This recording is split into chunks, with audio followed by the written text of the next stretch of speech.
Once safely back across the stream, Psyche noticed the bones lying white among the tall grasses. Oh, did I fail to mention that those are man-eating sheep? You? Try not to die. It would be quite embarrassing to be killed by such cuddly creatures. Left to her task, Psyche tried to clear her mind, keeping a careful eye on the sheep. She knelt by the stream and dipped a cool drink of water. Hey, wait, don't do it! Who had spoken? Surely not the sheep. Hello? You can still beat her. Whatever you do, don't drown yourself. It'll solve nothing. I wasn't going to. I was just going to get a drink. Well, that's a relief. I've seen plenty of fools try to get some of the golden wool. They either get their neck bit through, or give up and kill themselves right here in the stream. Out of shame. It's so dramatic. Where are you? I'm here, right beside you. Near her face, a reed was swaying slightly in the breeze. No, you're not imagining it. A reed is talking to you. Well, you may not believe this, but it's not the strangest thing that's happened to me today. Since you're not gonna kill yourself, let me give you some more advice. I don't usually do this, but I'll tell you how to get some of this golden wool. But first, you have to promise not to tell anyone where you got it. No problem. The last thing I want is 1,000 people traipsing around my bank, drowning themselves in the shallows. One dead body can stink this place up for weeks. That's some mean mutton over there. They can skeletize a grown man in 60 seconds. What you do is wait for the sheep to come down for their daily drink. You know sheep, they have one brain between the whole flock. When they come to the water, their fleece gets caught on those brayers over there. Wait until they're gone, grab it, and you're good. I never would have thought of that. That's brilliant. I am the only talking reed for a reason. Psyche waited for the flock to drink, and after they had gone, 1,000 tiny tufts were left in the riverside brambles. The girl collected these quickly. Thanks, Reed. I'll never forget this. Aphrodite! Aphrodite! I've completed your task! The atmosphere crackled, and the goddess appeared. Psyche stretched out hands filled with golden clumps. Fool! This is not about fleece, or seeds, or love. This is about you and me. I will destroy you if it's the last thing I do. You will never have my son. Aphrodite ripped the riverside reed up by its stalk, snapped it in half, and threw it to the ground. Ha! That reed has talked its last. Now, for your final task, I'm sending you to a place where no one would help you. Follow the stream. It runs for many miles. When you reach the mountains, it flows into a cave. The cave leads down into the underworld. Hades? If you truly love my son, you will go into the underworld as I ask. You will go to my niece Persephone, Queen of Hades herself. Take this box to her. An ornately carved box appeared in Psyche's hands. What's this for? Command Persephone to take some of her beauty and place it into this box, and then return it to me. Then will you allow me to see your son? I swear it by Styx. How do I even get into Hades? There is only one surefire route into Hades, my dear. Suicide. Don't rule it out just yet. Psyche felt her feet start their weary plod. Time passed. Before her now was the black pool. A cave behind it led into nothingness. Psyche lowered herself into the pool, numbing cold. A stir of wind caught her hair and caused her to turn. Floating on the black water of the pool was a cake, and baked into its tender crust a small coin. Zephyr, you are my true friend. It cannot be told how terrifying and deep the land of Hades runs.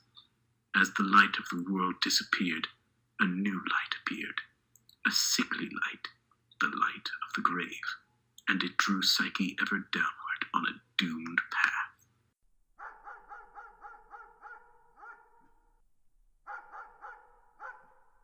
Cerberus. The three-headed guard dog of Hades lurked just ahead on the path. Prying loose the coin, Psyche took the cake into her hand. I hope this works. Psyche stepped forward, 3 heads lifted, 3 pairs of glowing eyes, and gaping jaws.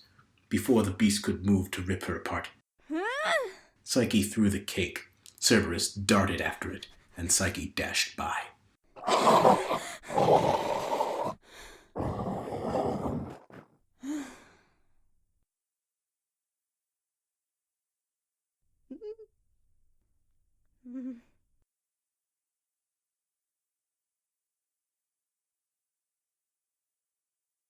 Life has passed the gates of death. Tell me, foolish maiden, what do you seek below, and for what purpose? I seek death and his queen, for love. Then I shall ferry you, provided you can pay the price. Her mouth opened. His sandy fingers found the toll there. As she climbed aboard, Charon poled the craft away from the shore. The boat did not dip or bob. It floated on nothing. With a thud, it hit the other side. I am the only way across this river, and you have given me your only coin. You are lost. Psyche turned her back on these words. Ahead, a black palace had clawed its way out of the rock. 1,000 cobweb whispers surrounded her and flew before her, announcing the mortal maiden to the king. Then she came at last, to stand before Hades and Persephone, the lord and lady of death. Mortal, what brings you into Tartarus? Love.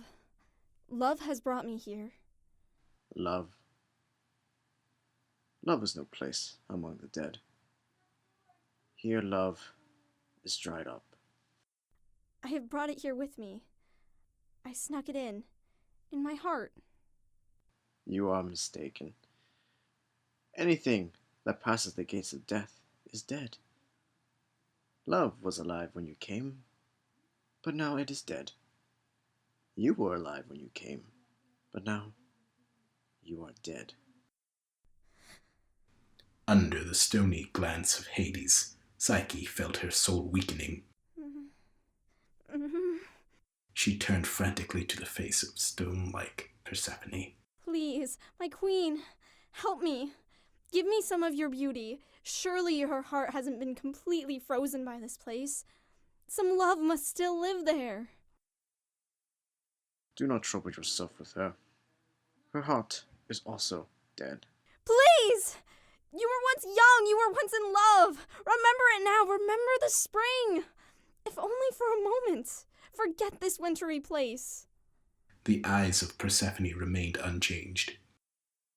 I am tired of your whining. She will give you none of her beauty. At that moment, the hand of the queen, a hand that seemed as if it had been carved into her lap, suddenly raised. Please, husband. I believe she was speaking to me. What? Girl, I will grant this request, but only for love. Take this beauty. I hope it will bring you more happiness than me. Now go, before death seizes you completely.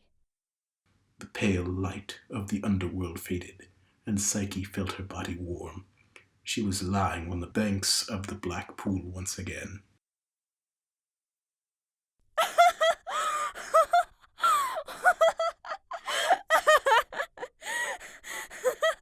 I can't believe it. Only the great heroes have visited the underworld and lived to tell about it. Aphrodite's box lay near her. The beauty. I must make sure it's really there. If I give Aphrodite a box full of air, I'll never see Eros again. With trembling fingers, she began to inch the lid of the treasure open. Just a peek. That's all I need. Then, I'll be sure. A shriek escaped the box. The beauty freed from its prison. Psyche slammed down the lid as quickly as she could, but she was too late. It had already gone. Psyche fell, defeated, to the ground. Psyche! Psyche! Psyche, come back to me! It was Eros. He was actually cradling her in his arms. I tried so hard. You succeeded. You did it. You showed how much you truly loved me. Oh, Psyche, I knew you did it. But I failed. The beauty. I opened the box. Forget that. You did something much greater. But Aphrodite, your mother? Forget her! I was foolish to hide you away. And you've had to pay the price. But I'm going to make it all up to you, starting now. How? The love god lifted her higher and higher through the clouds. Soon she saw that they were in the hearing hall of Olympus. High on his throne sat Zeus himself. Zeus, I've come to ask for your help. In my arms I hold the woman that I love.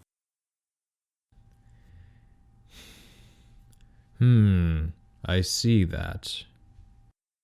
But, oh Zeus, she is mortal, and I am a god. My mother would never agree to our marriage. Fooling around with a mortal is one thing, but marriage? It's most unusual. A pink poof appeared in the midst of the proceedings. Never! Never, never, never! Zeus angrily waved Aphrodite's fluorescent fumes away from his face. I take it that you disapprove of this marriage, sister. Of course I do. This selfish boy has gone against his mother's wishes and fallen in love with a mortal. Who has ever heard of something so disgusting? Well, I have for one. Perhaps you have forgotten that I've had a few affairs with Earth women. Well, that's different. You are Zeus. And let's see. It's rumored that even you, Aphrodite, have been known to go slumming with the mortals. I never. Really? What about a man named Anchises, or a boy named Adonis? Do these names ring a bell? I was young and stupid. Who hasn't made a few mistakes? My point exactly.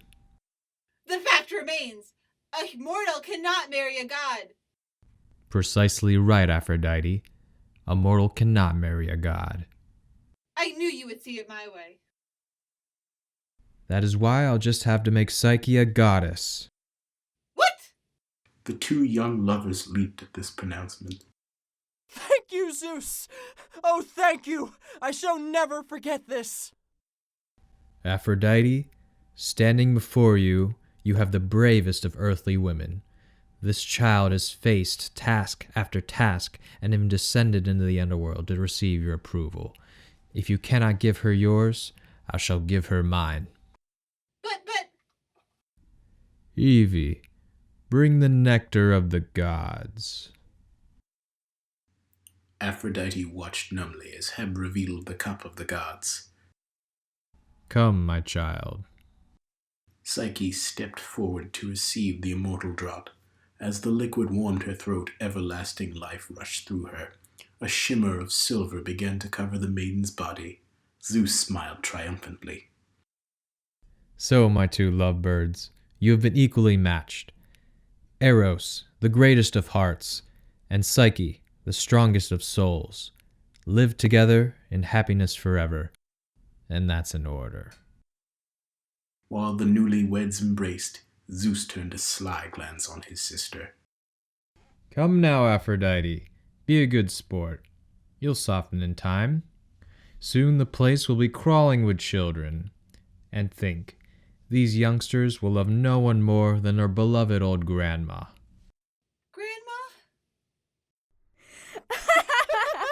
Grandma?